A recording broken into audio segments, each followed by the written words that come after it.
All right, let me call the meeting to order. This is a regularly scheduled Greer City Council meeting called and convened November the 26th, 2019. Having called the meeting to order, I'd like to ask if you would to please stand with us for the Pledge of Allegiance, and then I will lead council in an invocation. I pledge allegiance to the flag of the United States of America and to the republic for which it stands, one nation, under God, indivisible, with liberty and justice for all. Council, let us pray. Lord, as we approach this season of Thanksgiving, we do indeed want to come with grateful and humble hearts before you this evening and thank you for all that you have done for each and every one of us and for this city. We thank you for the calling that you have placed upon our lives to be diligent and vigilant about the needs before this city and to show our compassion and concern to all of its citizens in a fair and equal way. We pray tonight as we go through the business of this evening that you will lead, guide, and direct us, and we ask these things in your Son's name. Amen. Amen.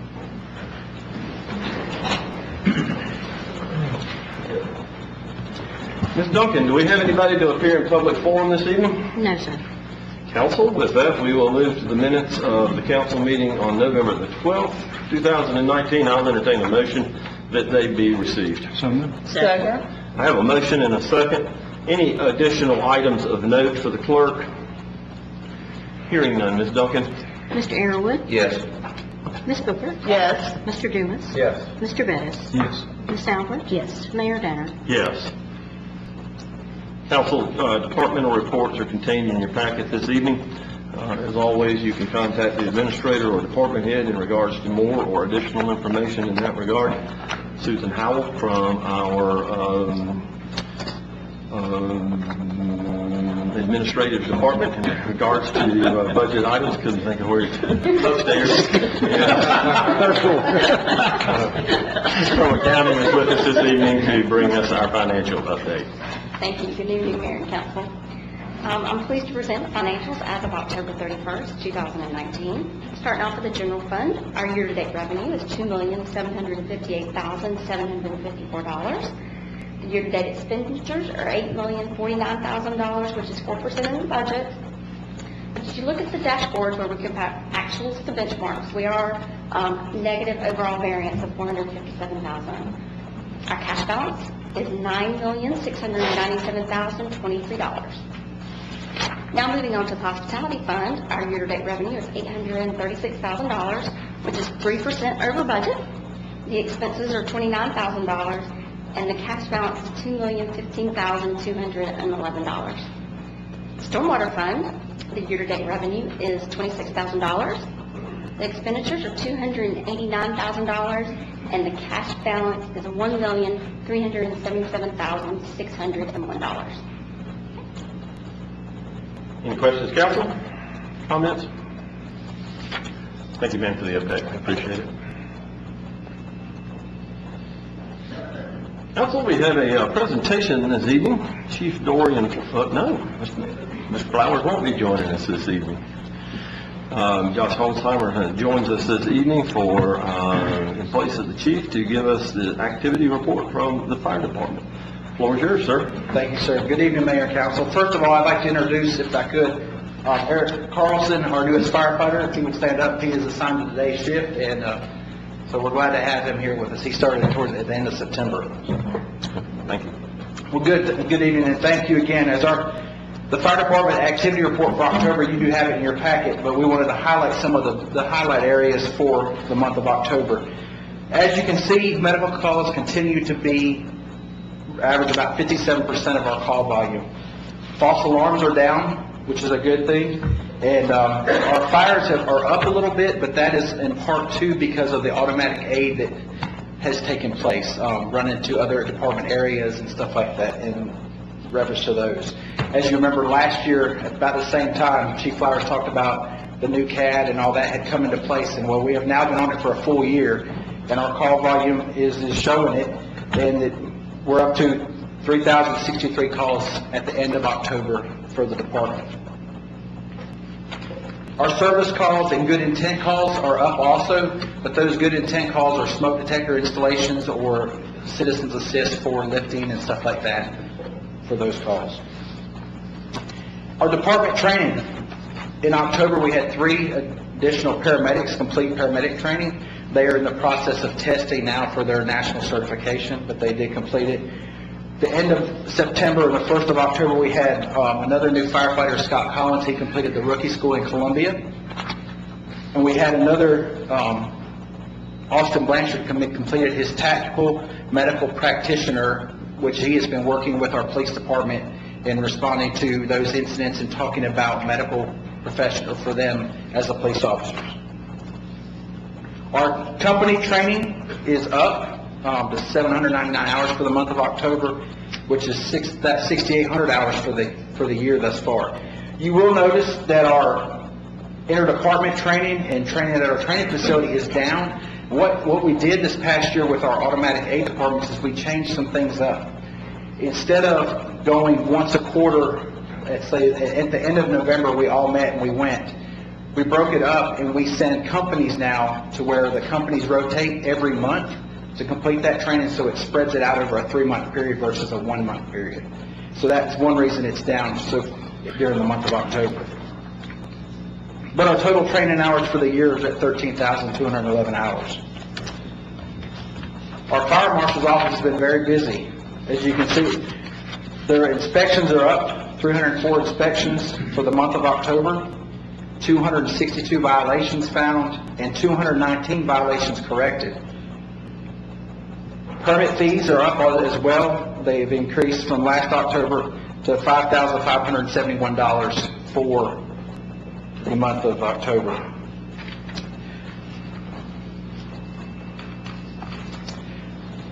At the end of the report, you'll notice this, we put this in last year, but it's a apparatus turnout time. And what that is we wanted to show you what our turnout times were. And also for the public to understand how long it takes us to get out of the station. And you'll see those numbers, and one of those, we had a drastic decrease this year, and that was in part because of the station alerting software that we put in.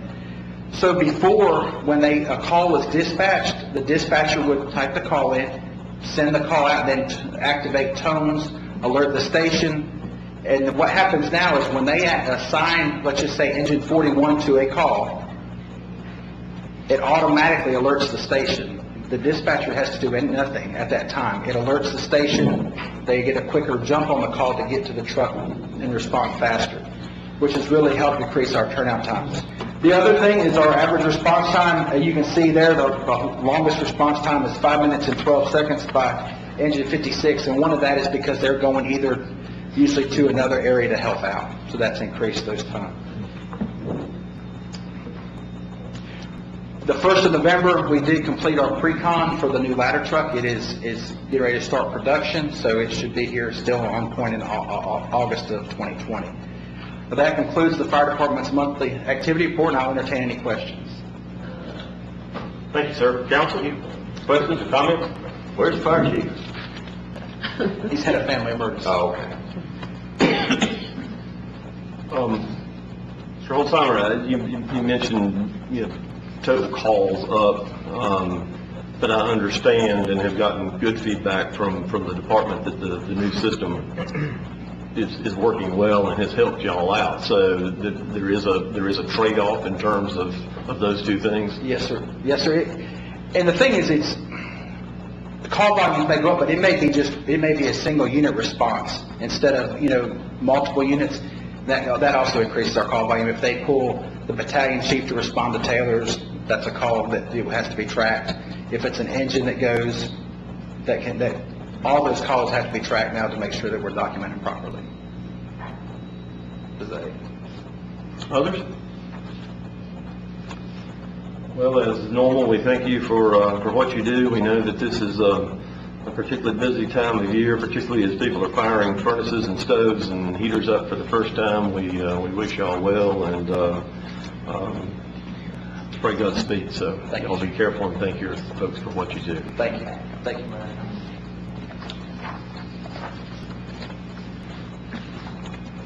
Mr. Driggers, floor is yours, sir, for your report. Thank you, sir. A couple of regular items and an unusual item. If with your permission, may I approach the podium to present to council this evening?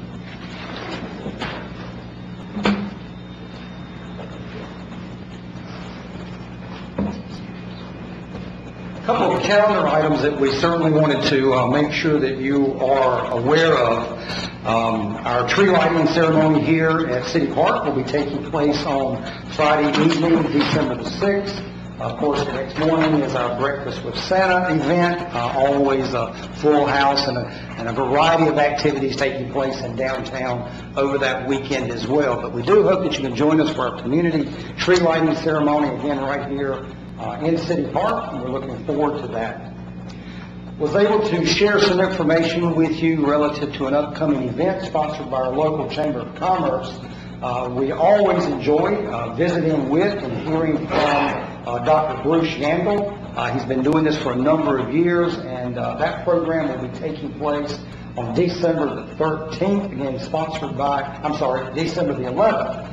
Sponsored by our Chamber of Commerce. If you are interested in attending that event, I've had a couple of responses already. We'll make sure that we get your reservation for that as well. But if you're interested in joining for that lunchtime event on December the 11th, please let us know. We'll make sure we get those reservations made for you. Our annual Employee Appreciation Breakfast will be taking place on December the 13th. That's that Friday morning. We will begin at 7:30 that morning with coffee and conversation, and then a wonderful opportunity to meet with all of our team as we express our appreciation for the job that they have done over the past year and share information with them as we approach 2020. So again, hope you can join us for that. Mentioned to you at our last meeting, my wife and I are looking forward to hosting our city Christmas gathering again this year. We'll be doing that on Tuesday evening, December the 17th. You should have information in your inbox now relative to an invitation for that, but that'll be taking place at 6:30 that evening. And again, that will be at my home, and my wife and I would love for you to be able to join us for that event. As a reminder, our swearing in for our new council member and our newly elected or re-elected council members will be taking place at our regularly scheduled meeting on Tuesday, January the 14th. And that will be our first meeting of the calendar year 2020. So again, January the 14th. Certainly hope that you can invite family and friends and supporters to join us for that ceremony that evening. I want to also make sure that you are aware that it's the time of year for us to begin registration for the Hometown Legislative Action Day. That will be taking place in Columbia on Tuesday, February the 4th. And so they're opening reservations for the hotel block, and those reservations need to be made prior to, and I'm trying to look at this very quickly, January the 3rd. So we will need to know in short order if you do intend to attend Hometown Legislative Action Day for the Municipal Association in Columbia, and also on the following day, Wednesday, February the 5th, the South Carolina Municipal Elected Officials Institute, also the Advanced Institute, and the Advanced Continuing Education programs will be taking place on that Wednesday. You should have received information through the mail from the Municipal Association. We are glad to assist you with any of that registration information or hotel accommodations that you may need as you would go into Columbia for that regular meeting. So we want to make sure you have that. Tammy's available to assist with getting those reservations made. Our Synergy project is going extremely well. We are moving well ahead of schedule at this point. If you've had an opportunity to drive through the downtown area, you can certainly see that we're now heavy in work over on the School Street area. We're continuing work on Victoria Street, particularly between Trade Street and it just took me off course. Poinsett Street. Now I kind of know what happens when my preacher sometimes I'm like, oh, that's how that fits. Sorry. But you can see that work continuing. We will then be moving over to Depot Street. Met earlier today, as a matter of fact, relative to work that we'll do on the portion of Depot Street that will connect us along the CSX Railroad and moves us back, the Norfolk Southern Railroad, and moves us over toward Trade Street. We're making improvements in that area. We're finalizing some of those construction plans now as well. As they finish those areas, as we go into the first of the year, 2020, you will see them mobilize more toward Poinsett Street. We will work on Poinsett Street until we reach the intersection of Poinsett and Main. We then will move toward Main Street. We'll do the work at Main. We will come back, complete the intersection of Main and Poinsett, and then we'll move back to Trade Street to finish the intersections, hang the decorative festival lights and those types of things as we start to wrap up the project. Again, we are ahead of schedule on this project. We're very, very pleased with that. And as we finish our last pay statements for this project, we are on budget for this project as well. So moving along very, very well. Very pleased with that. We did issue a notice to proceed with Triangle Construction for the construction of our parking garage. So we are wrapping up within the next day or so the challenge period, the mandatory challenge period that is there. Next step for us will be to execute an agreement for that construction. We've been notified that the hotel project will mobilize in mid-December with construction beginning in January, and we will be following very close in that schedule as well. We will be conducting a coordination meeting between the general contractor for our parking garage and the general contractor for the hotel project next week. And as we finalize those plans, everyone will be making sure that we're all singing off the same sheet of music, and so that we are working in concert for that to be a very, very smooth process. So we're excited about that, and glad that we're being able to continue to move forward on that. Certainly available to answer any questions you may have about any of those items. Of course, as the mayor mentioned, anything relative to our departmental reports, department heads, myself, always available to you to answer any questions that you may have relative to that. At this time, I'd like to share some additional information with you. As you are well aware, June 1st of 2020 will mark my 20th anniversary here as the city administrator here for the city of Greer. During that period of time, we have faced a number of challenges, but we have far exceeded those challenges with the number of opportunities that have been presented to us over this past 20-year period that I've had the privilege of working with you. I want you to know that I owe a huge debt of gratitude to each of you who are on City Council for the relationship that you have provided to me during this time.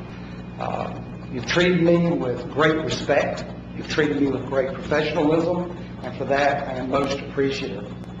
You have provided a safe harbor for me and my family during my tenure here and working with you. And that has been exceptionally beneficial to me in the role that I have to play as your city administrator. We've experienced some great times, and for that, again, I want to say that I am most appreciative and that I am most thankful. I want to thank you for your support. Any successes that we have achieved over the past 20 years, those successes have indeed been because of the leadership that you have provided to the process that we go through in identifying opportunities, funding those opportunities, and executing those opportunities as we move forward. Tonight, again, I want to say thank you for the leadership that you have provided during this period of time to help make that happen. But tonight, I want to come before you to make a public announcement that I will be retiring at the end of July 2020. After 30-plus years of public service and 13 years in the private sector, I am extremely looking forward to the next chapter of my life. You have enabled me to be able to prepare for that. I am excited about that opportunity. My family is excited about that opportunity.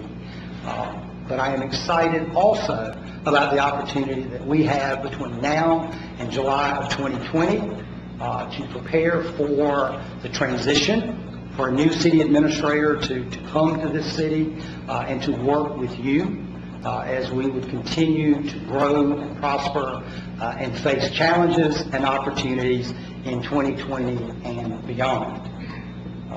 I stand ready to assist City Council in any way that I can during this transitional period.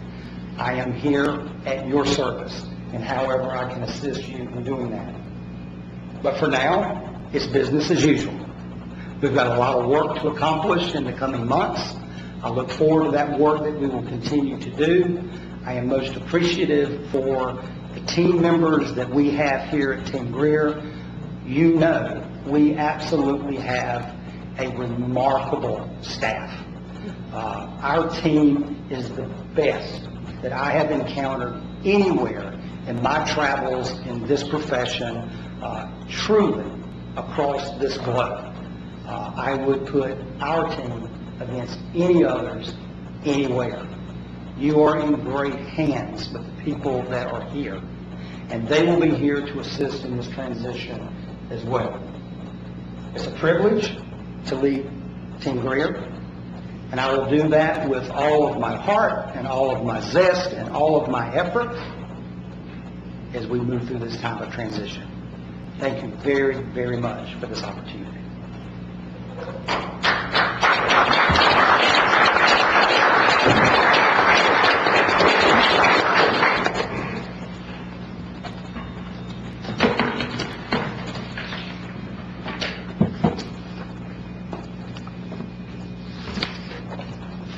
We thank you, sir, and no amount of words or gratitude at this particular time would do this occasion justice. We appreciate your comments and look forward to wringing you dry of information and knowledge between now and July. So we look forward to that time together. Thank you, sir. Thank you. Council, we are going to move to appointments of boards and commissions, the first of which you have before you this evening, and you should find a form at your desk. It's from the Housing Authority of the City of Greer. Mr. Harold Powers' term expires October the 31st, 2019, and Mr. Powers has served the Housing Authority for more years than I can recall, and we will want to take note of that and to honor him appropriately at some time. But I have talked to Ms. Fowler there at the Housing Commission, and they think they have found a suitable replacement for her. We have a recommendation at our desk, and I will entertain a nomination from a council member to bring her before the council for affirmation. Mr. Mayor, I'm pleased to nominate Allison Rauch. I think we all know her, works with CPW. She's very active in the community, and I think she would do a wonderful job for the GHA board. I'll entertain that as a motion. Do I hear a second? Second. Any questions or comments in regards to her appointment? Hearing none, Ms. Duncan? Mr. Arrowood? Yes. Ms. Booker? Yes. Mr. Dumas? Yes. Mr. Bennett? Yes. Ms. Albert? Yes. Mayor Danner? Yes. Council, on our Planning Commission in District 3, Mark Hopper has tendered his resignation effective 12/31/2019. This will only fulfill a partial term that should expire at 6/30/2021. Mr. Hopper will be joining us here at this table shortly after the first of the year. We will work with Mr. Hopper and in regards to a replacement, and also with Ms. Booker to see if we can find a suitable replacement for Mr. Hopper, who's done an excellent job on that commission, and we look forward to his service here as well too. With that, we will move to items of old business, the first of which is the second final reading of ordinance number 43-2019. This is an ordinance to change the zoning classification of properties owned by William Williams and Ronald Bruton trustees, Megan Shorhan and Sid Yaz, located at Memorial Drive Extension and Becky Don Drive, from RM1 multifamily to DRD. Any new or additional updates in that regard, Mr. McMahon? No, sir, there's no new information. I'll entertain a motion to receive ordinance number 43-2019. So moved. Second. Have a motion and a second. Floor is open for questions, discussion, comments. Hearing none, Ms. Duncan? Mr. Arrowood, Yes. Ms. Booker, Yes. Mr. Dumas, Yes. Mr. Bettis, Yes. Ms. Albert, yes, Mayor Danner. Yes. Council, we have the second and final reading of ordinance number 44-2019. This is an ordinance to amend the City of Greer zoning code of ordinance by amending Article 6, required open space. Mr. McMahon, any new or additional information in regards to ordinance 44-2019? No, sir, there's no new information. This comes with the recommendation of staff from our last meeting. I'll entertain a motion to receive. So moved. Second. Have a motion and second. Floor is open for question, discussion, comments. Hearing none, Ms. Duncan? Mr. Arrowood, Yes. Ms. Booker, Yes. Mr. Dumas, Yes. Mr. Bettis, Yes. Ms. Albert, yes, Mayor Danner. Yes. Council, let's move to items of new business, the first of which is the first reading of ordinance number 45-2019. This is an ordinance to change the zoning classification of property owned by Quadsons LLC, located at 211 School Street, from I-1 to S1. Mr. McMahon, additional information in that regard, please? Yes, sir, thank you. As you stated, ordinance 45-2019 is a request to rezone 211 School Street to S1 services from I-1 Industrial. The proposed use is for a private ice skating rink. They will be hosting hockey practice at this facility. Planning Commission held a public hearing on November 18th and recommended approval of the rezoning request. This is an aerial view of the property. It's in between Trade and School Street. Here's the current zoning of the area. And here's the current street view. That's all the information I have at this time, but we'll be happy to answer any questions you may have. By show of hand, is the owner of the property or representative of the owner of the property with us this evening? Thank you, sir. For the purpose of discussion, I'll entertain a motion to receive. So moved. Need one of those as a second, please. Second. Okay. Have a motion and a second. Floor is open for discussion. Questions? Yeah,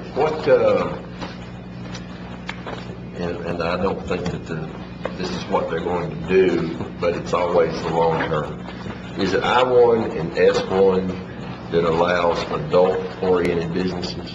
I-1 allows, S1 does not. So Okay, we would S1. consider this a less intense use. Okay, and why do you go from I-1 down to S1? I mean, does I-1 specifically exclude ice skating rings, or? Our ordinance does not define ice skating rinks, so I guess they're just not really prevalent in the area. So we have one that we call a roller rink that is in S1 that is called out, so we are comparing that to an ice skating rink. That use is not allowed in I-1, so that's the requirement for the rezoning.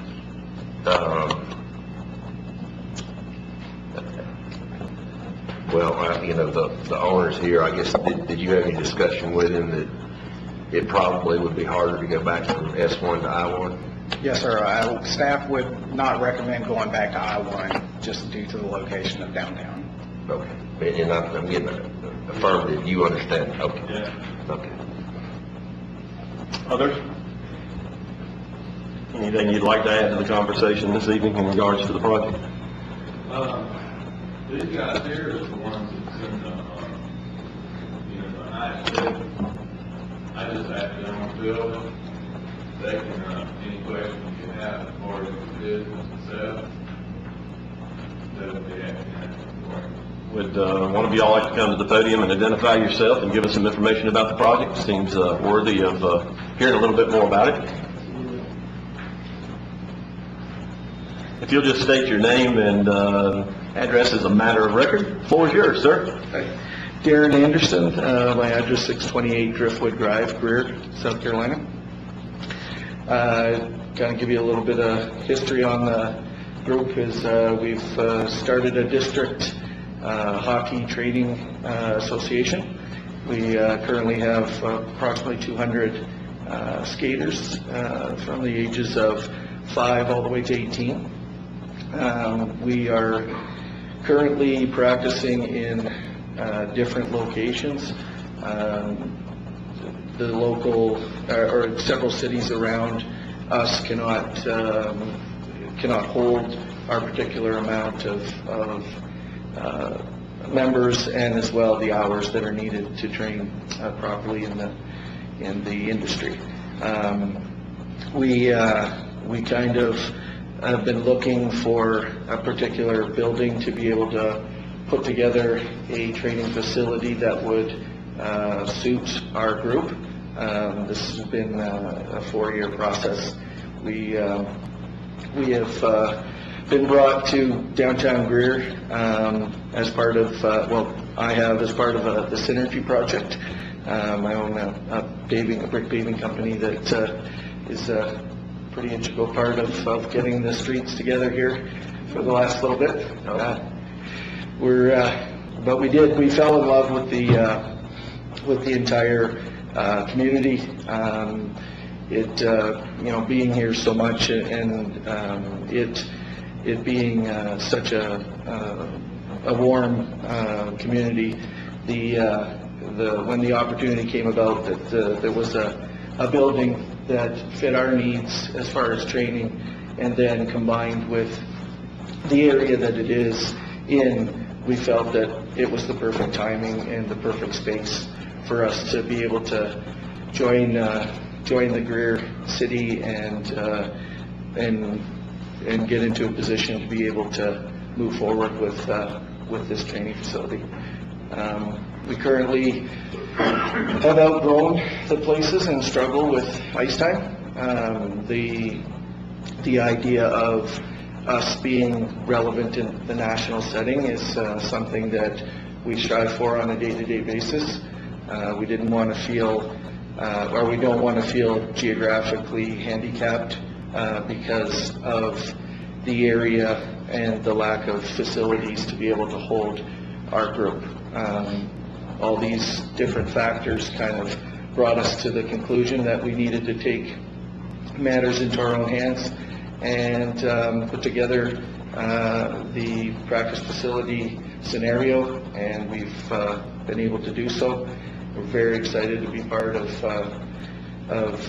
the building that's there, and very excited to be part of the Greer community itself. So the way that we operate is that because we have such a high regard for development, the kids are coming in from 4 to 5 hour radius, and they are training. So we have somewhat of a drop-off scenario to where they're coming in, the parents are dropping them off. We train for several hours. Each team trains for several hours at a time. The parents find things to do, and we feel like this is a perfect setting for that, and we hope that the Greer businesses prosper from all of this. Well, thank you, sir. I appreciate the overview. While we've got you, tip of the hat to your workers. I've never seen anybody that focused on getting a job done. They did a super job and worked well with our merchants downtown, and I know our staffs and stuff, and it's just incredible to watch them do their jobs in such a professional manner. Thank you. Council? Ms. Duncan, you want to remind me, do I have a first and a second? Okay. Any other discussion in this regard? Hearing none, Ms. Duncan. Mr. Arrowood? Yes. Ms. Booker? Yes. Mr. Dumas? Yes. Mr. Bettis? Yes. Ms. Albert? Yes. Mr. Griffin? Yes. Mayor Danner? Yes. He's training you up. Council, next item before us this evening is the first reading of ordinance number 46-2019. This is an ordinance to change the zoning classification of property owned by Carlos and Megan Corona, located at 500 West Poinsett Street from R12 to C2. Mr. McMahon? Thank you, Mayor. As you stated, ordinance 46, 2019 is a rezoning request for 500 West Poinsett to zone to C2 commercial from R12. The purpose of the rezoning request is to convert the existing house that's there into a professional office. The Planning Commission held a public hearing on this on November 18th and recommended approval. This here is an aerial view of the property. It's at the corner of West Poinsett and Morrow. Here is the current zoning map. Here's the future land use. This property lays along the neighborhood corridor. And this is the street view. That's all the information I have at this time, but we have to answer any questions you may have. Good. By show of hands, is the owner of the property or representative of the owner of the property with us this evening? Okay, thank you, sir. Council will entertain a motion to receive. So motion. And a second. Second. Floor is open for discussion. Questions? Comments? Do we have any idea what they're looking to do there? It's going to be a professional office. They run a real estate company. I believe it is property maintenance, and they're going to use that facility to outsource their services. Others? Anything you'd like to add to the conversation this evening? Thank you, sir. Ms. Duncan? Mr. Arrowood? Yes. Mr. Griffin? Yes. Ms. Booker? Yes. Mr. Dumas? Yes. Mr. Bettis? Yes. Ms. Albert? Yes. Mayor Danner? Yes. Council, the next item before us this evening is an ordinance amending the business license ordinance for the city of Greer. David Seifert joins us for that discussion. The floor is yours, sir. Thank you, Mayor and Council.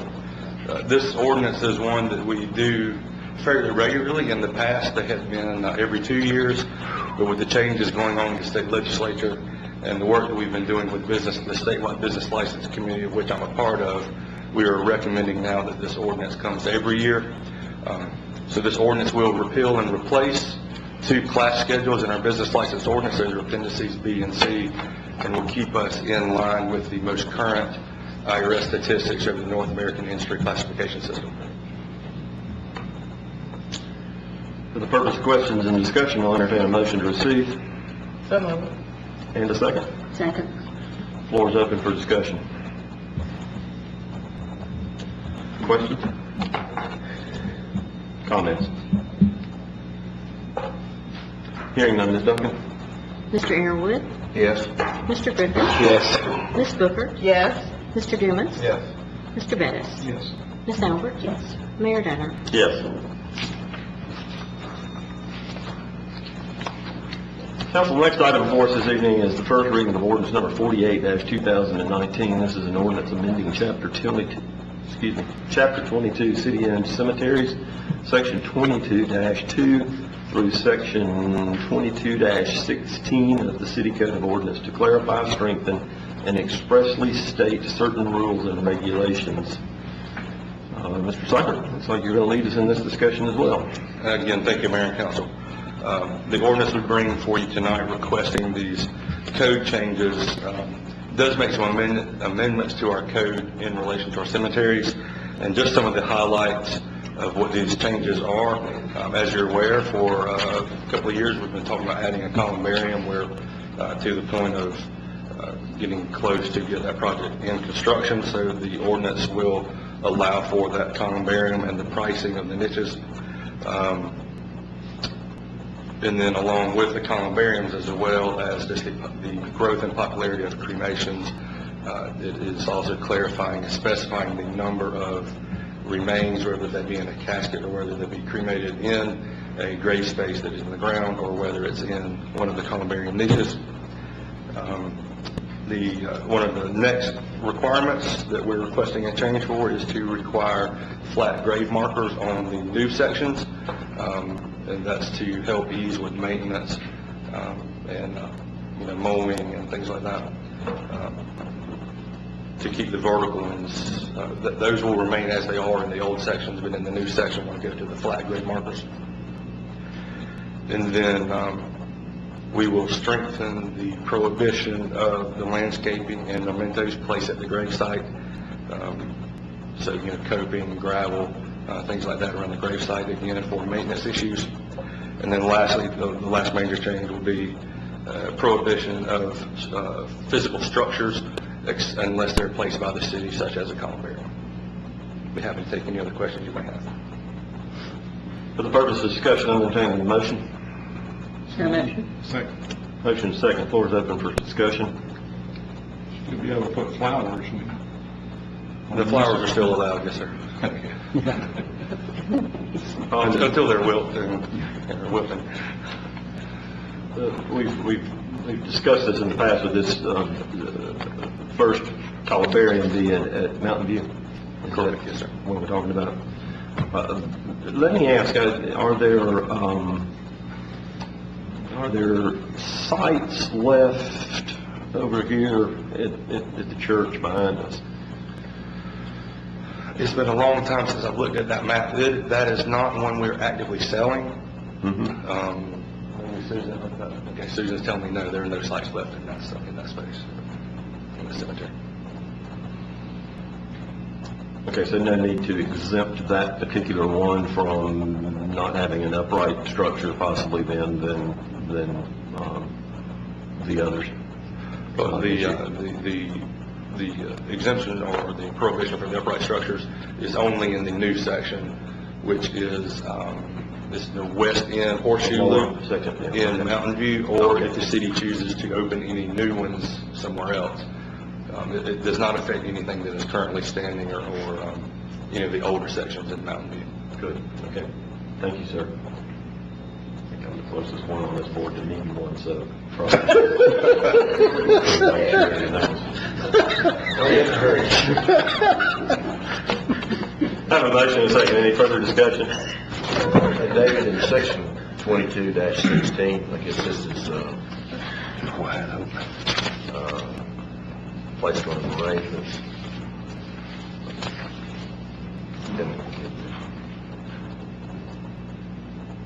Got it. Yes, that last sentence, that's what you're adding? Correct. Keepsakes. Correct. And that does not include floral arrangements? It does not. It's been toys, pictures, and they fall off and break. And, we're out there with mowers and weed eaters, and, we have to pick all these things up as well. It's the same issue with gravel and coping. As far as the headstones and the coping and things like that, is that standard now with, For the industry, yes, sir. Yes, sir. We've talked to Woods Mortuary and our contractor that does our interment, which is Wilbur Vault. The industry standard is moving towards the flat stones for ease of maintenance.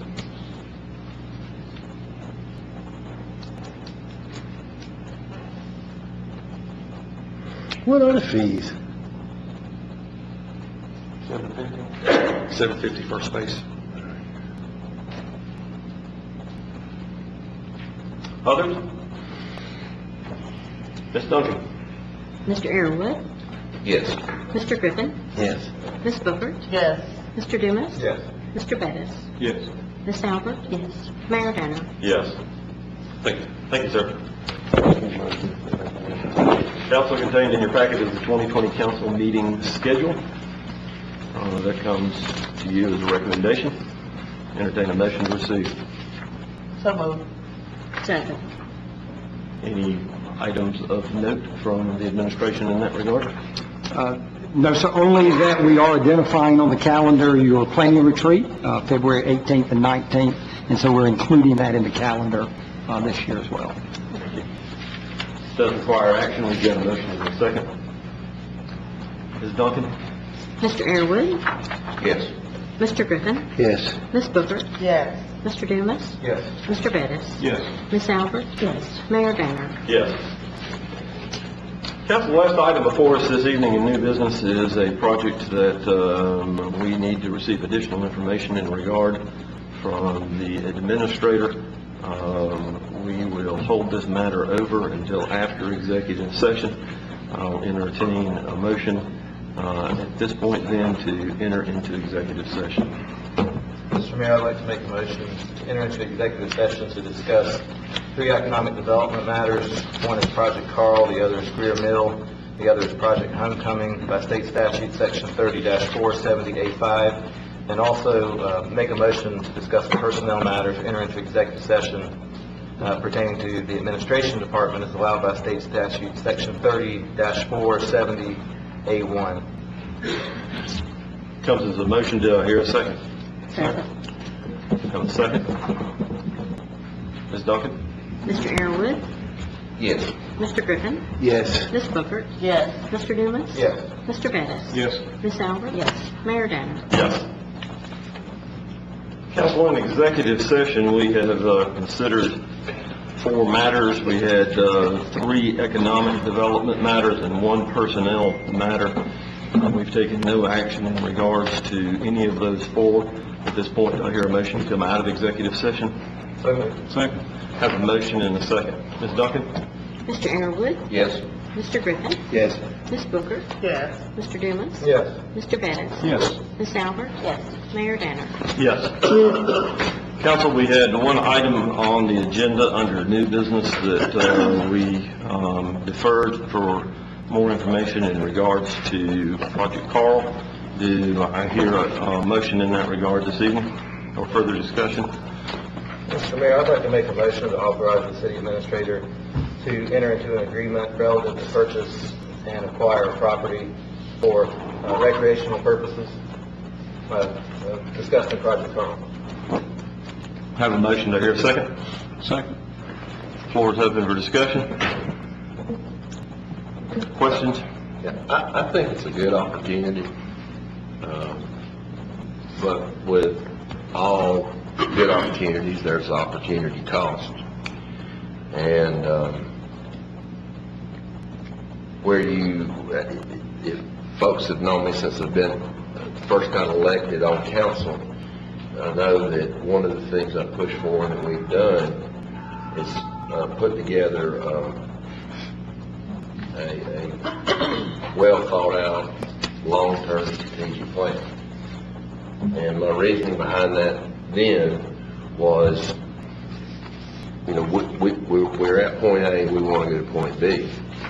And there's always good opportunities that come along, and does that opportunity help us get down the road to point B, or does it take us off on a tangent? It takes resources away that we would have used to get to B. I'm using that for my guideline. I went back and reviewed it, and this really good opportunity does not fit. Well, the only parallel I can draw is the Allen Bennett Hospital.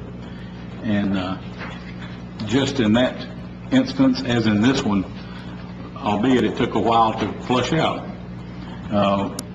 there is built into this an asset that no matter what we do will come out smelling like a rose, in my opinion.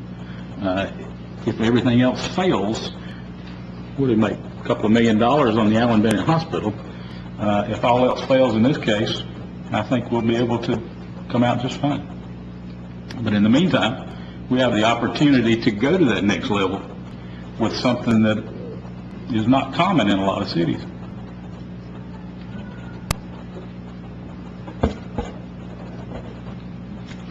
Others? Well, I think if Riley's supporting recreation now, yes, Virginia Day is a Santa Claus. It's the end of time.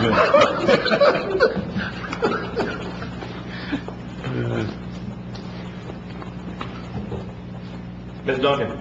Mr. Arrowood? No. Mr. Griffin? Yes. Ms. Booker? Yes. Mr. Dumas? Yes. Mr. Bettis? Yes. Ms. Albert? Yes. Mayor Danner? No. Council, that was the last item we had on the agenda this evening. We stand adjourned.